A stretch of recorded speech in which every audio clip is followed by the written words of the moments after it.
Namaste, Jai Bharat. I chanced to hear a talk or a conversation between Pakistani Kamar Chima, the other person. The other person keeps coming, don't just forget his name. The reference which Chima was making, that Bharat is trying to become Viswaguru, and he understands the concept of Viswaguru as something like a superpower. Well, that is because he is a Pakistani Muslim who had abandoned his Hindu heritage long back and left no chance to ever understand the Sanskriti of the land to which he also, or at least his ancestors also belonged. So he understands the Viswaguru concept of a superpower.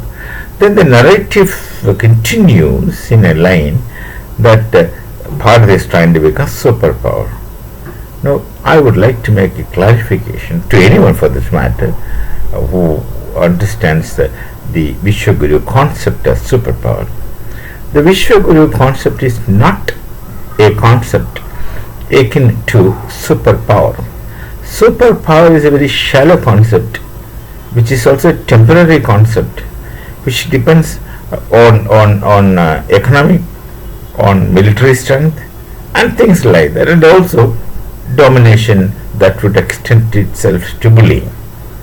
Now, this is what normally one understands by superpower, with all its positive and negative connotations. But Viswaguru is an entirely different concept.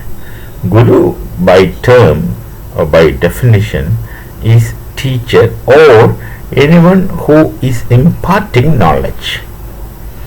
When you call Bharat as a Viswaguru, it's a knowledge concept, not economic concept and not military concept. I cannot blame Pakistanis to swap between knowledge, army, dictatorship, etc. because they're born and brought up in such a background. Today's generation is born and brought up in the background of dictatorship, military, the Maulavi's estate, and also therefore the estate of terrorism. So you just can't blame them outrightly because they had not gone outside the available frame. Those who had gone outside the available frame had shifted themselves long back, ideologically and also even traditionally. So, Guru is a teacher who imparts knowledge. Why Bharat is called Viswaguru?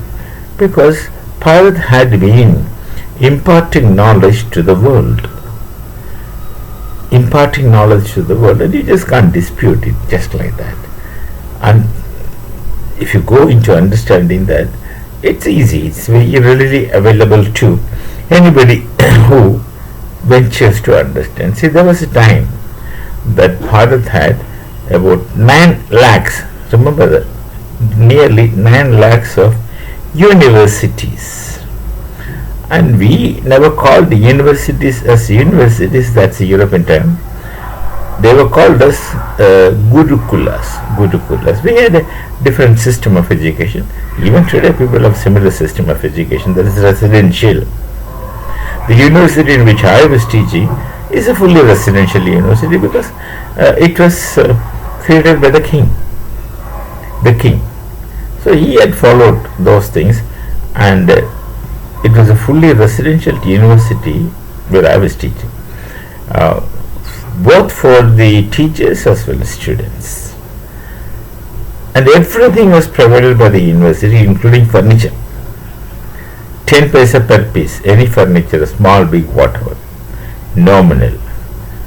So he had followed the Gurukula concept. Now Gurukula is what we understand. When you say university, it is Gurukula for us. And Gurukulas are mostly residential. And residential is the way education is getting imparted. Now there are multiple types of Gurukulas in Bharat. I am talking about that time. Even before also, later also, these principles remained. That is, the larger Gurukula, like Takshashila, Nalanda, Vikramashila, etc. They were catering to larger number of students with all possible areas of discipline. Whereas there are very specialized gurukulas for specialization, super specialization, etc.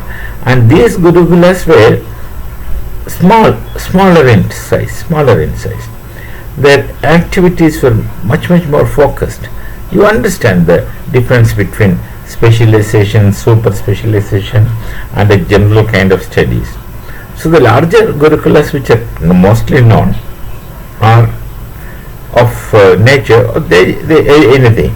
Most all subjects were available in Bharatiya knowledge tradition. We have knowledge right from Kama Sutra to Vedanta. So the sky is the limit. There is no area of knowledge untouched in the whole world of knowledge by Bharatiya scholars. This you can check. There is no department of knowledge, there is no area of knowledge which were not explored into by my ancestors, the ancient Bharatiya scholars. They touched everything. And if there is some area which was left unexplored, please tell. If you can find some such area, and I am very sure that you will fail. Every aspect, every department of knowledge were explored. To what extent they gathered knowledge, it remains to be seen. We can determine it basing on the texts available, knowledge available. That's not the point. The point is that they have explored and largely collected information. So then, in these 9 lakhs universities, people from all over the world used to come, stay, study, and vast majority of them used to return and explore further on the knowledge which they have collected and laid the edifice foundation for their civilization, which becomes powerful later, popular later. You check with any world civilization, try to find their roots. You will see them getting connected to Bharatiya knowledge tradition, and that's precisely what makes Bharat Viswaguru. It's not that we are trying to become Viswaguru now. We had been Viswaguru in the past. We have to only, not even reclaim, we have to only reaffirm our position of Viswaguru by imparting knowledge to the world, and the world really needs to be educated in coexistence of the multiple and the plural, which of course the Vedas teaches, Rigveda teaches. Now the kind of education which world needs is such knowledge of coexistence. Others by and large were quarreling among themselves in the past also and now also. So Viswaguru is an entirely different connotation, and that one ought to understand. Please don't do this reductionism by reducing your concept of Viswaguru to another of your concept, that is superpower. Pakistan don't think beyond the concept of superpower. That's the problem, because they themselves keep saying that we are superpower. Let them be comfortable, let them be happy in saying themselves they are superpower. Whether anyone else understands or agrees or accepts becomes secondary to them. We shall meet. Namaste. Jai Bharat and Jai Sri Ram.